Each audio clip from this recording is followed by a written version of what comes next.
Hello everyone, this is Suman Parashar and you are watching my channel Maths से।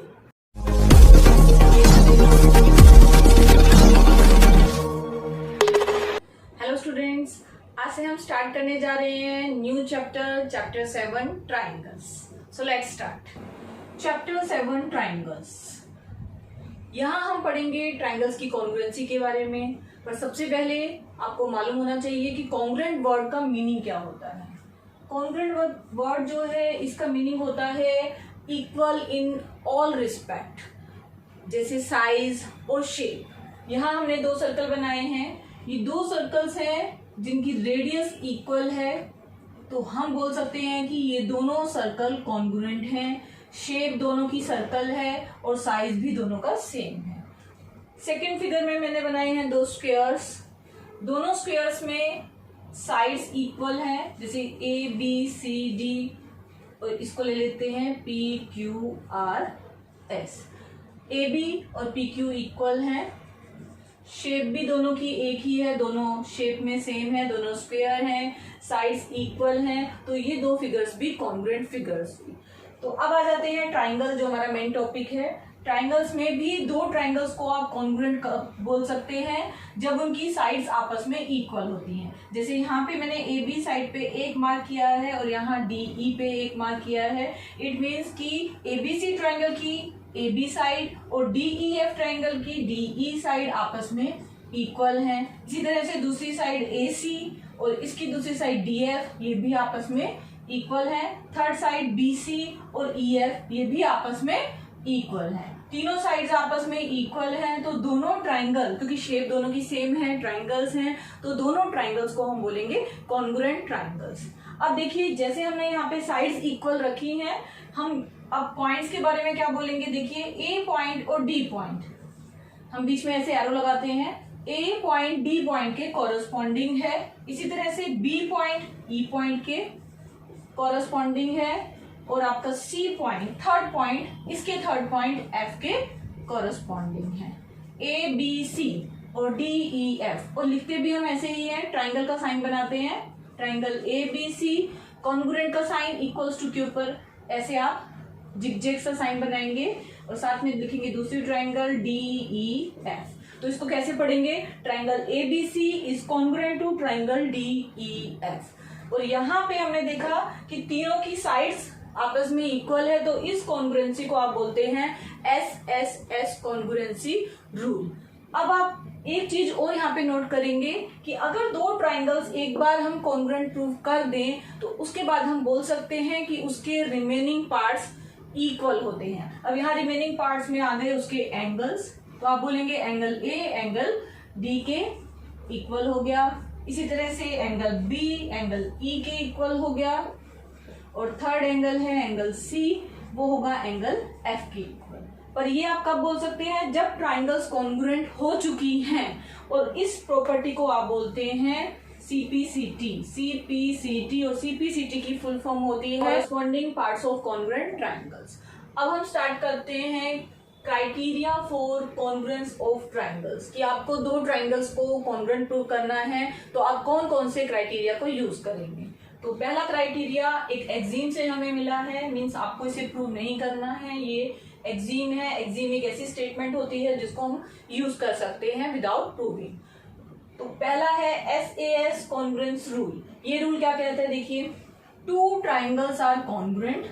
दो triangle congruent कब होंगी, if के बाद कंडीशन शुरू हो गई, to sides and the included angle, दो साइड और वो एंगल जो उन साइड्स में है, उन साइड्स के बीच में है, उसको बोलते हैं इंक्लूडेड एंगल।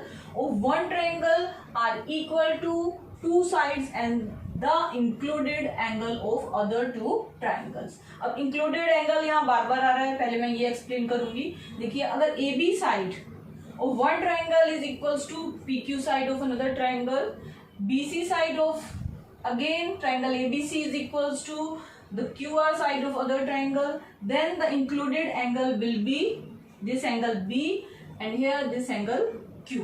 Means दो साइड्स हैं और ये उनके बीच में एंगल बन रहा है, तो ये एंगल अगर इक्वल है तभी हम इसको SAS कॉन्ग्रुएंसी रूल से बोल सकते हैं कि दोनों ट्राइंगल्स कॉन्ग्रुएंट हैं। तो आप कैसे लिखेंगे, AB is equals to PQ, AB side PQ के इक्वल है, BC साइड QR के इक्वल है, और इंक्लूडेड एंगल्स मीन यहाँ B और यहाँ angle Q, angle B angle Q के इक्वल है। अगर ये तीनों कंडीशन सेटिस्फाई हो रही हैं तब आप बोल सकते हैं कि triangle ABC is congruent to triangle PQR by SAS congruency rule.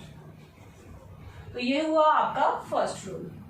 SAS congruency को समझने के लिए एग्जांपल 1 हम करते हैं। देखिए हमें क्या गिवन है, इसमें हमें गिवन है OA is equals to OB, OA side OB के इक्वल है, और हमें क्या गिवन है OD is equals to OC, OD और OC इक्वल है। और हमें शो क्या करना है, हमें शो करना है triangle AOD is congruent to triangle BOC, और हमें क्या शो करना है, हमें शो करना है AD पैरेलल टू BC। हमें दो पार्ट शो करने हैं। पहले पार्ट में हमें ट्राइंगल AOD को BOC से कॉन्ग्रुएंट प्रूव करना है। तो उसका सॉल्यूशन हम कैसे करेंगे, जिन दो ट्राइंगल को कॉन्ग्रुएंट प्रूव करना है उन्हीं को हम कंसीडर करेंगे।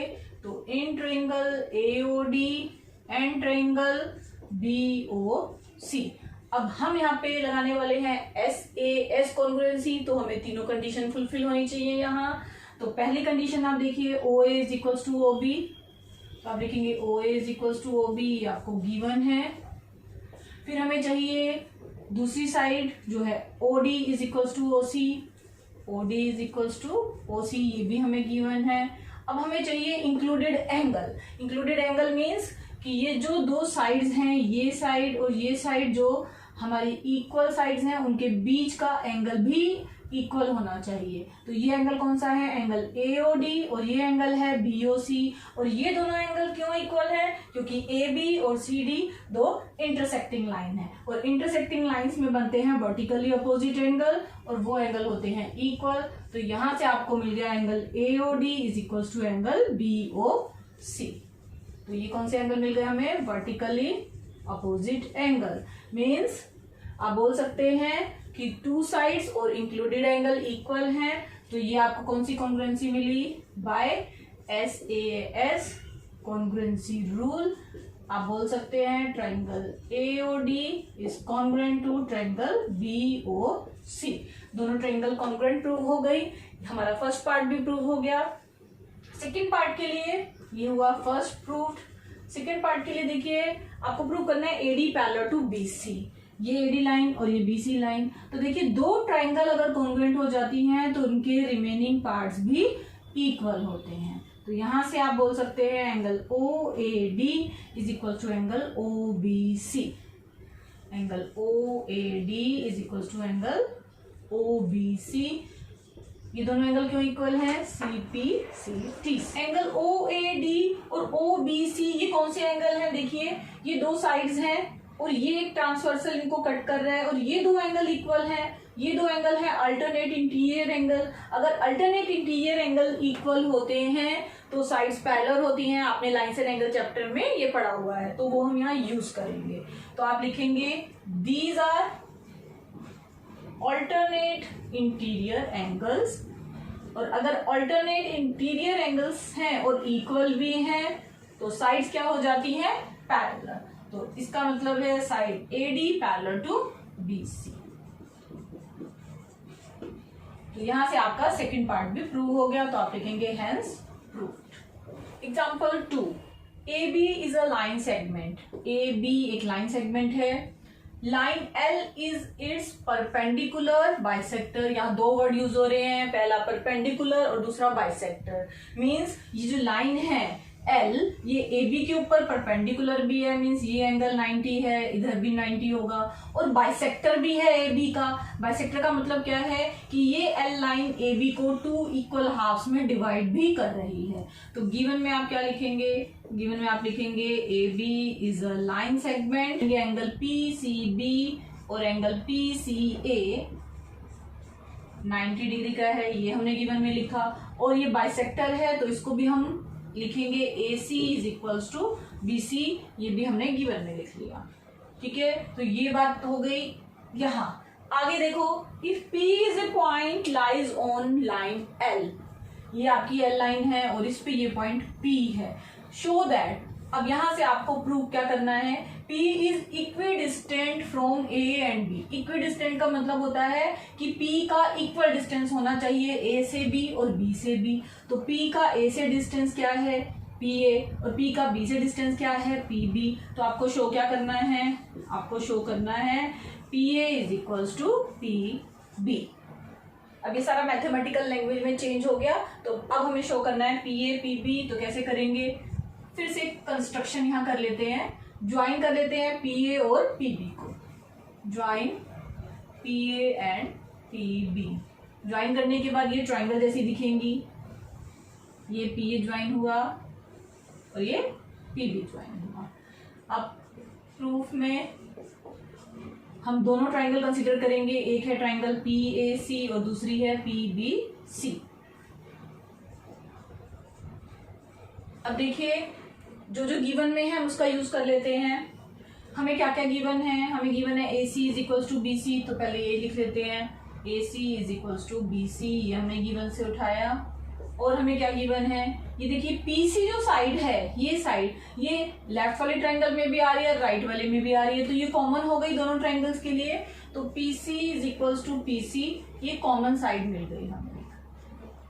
तो अब इस फिगर पे आ जाइए, देखिए ये साइड है PC और ये साइड है AC। PC और AC के बीच में जो एंगल बन रहा है मींस इंक्लूडेड एंगल, वो है PCA।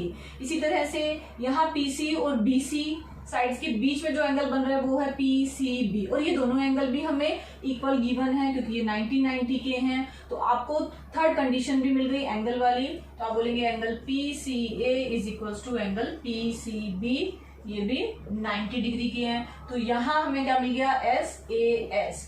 ये कंडीशन सेटिस्फाई हो गई। आप चाहे तो ये A वाली कंडीशन को सेंटर में भी लिख सकते हैं, तो आप बोलेंगे बाय SAS कॉन्ग्रुएंसी रूल, दो साइड और उनके बीच का एंगल, ये साइड ये एंगल, इसी तरह से ये साइड और बीच का एंगल इक्वल मिल गया, तो ट्राइंगल हो गई congruent. Triangle PAC is congruent to triangle PBC। ये दोनों ट्राइंगल कॉन्ग्रुएंट हो गई। हमें क्या चाहिए, हमें चाहिए PA is equals to PB। तो ये हम लिख सकते हैं यहाँ से PA is equals to PB। क्यों, क्योंकि अगर दो ट्राइंगल कॉन्ग्रुएंट होती हैं तो रिमेनिंग पार्ट्स भी इक्वल होते हैं। तो इसका हाइपोटेन्यूज और इसका हाइपोटेन्यूज, क्योंकि दोनों राइट एंगल ट्राइंगल हैं, वो भी इक्वल हो जाएंगे। रीजन होगा बाय CT। हेंस क्या लिख सकते हैं, P is equi distant from A and B।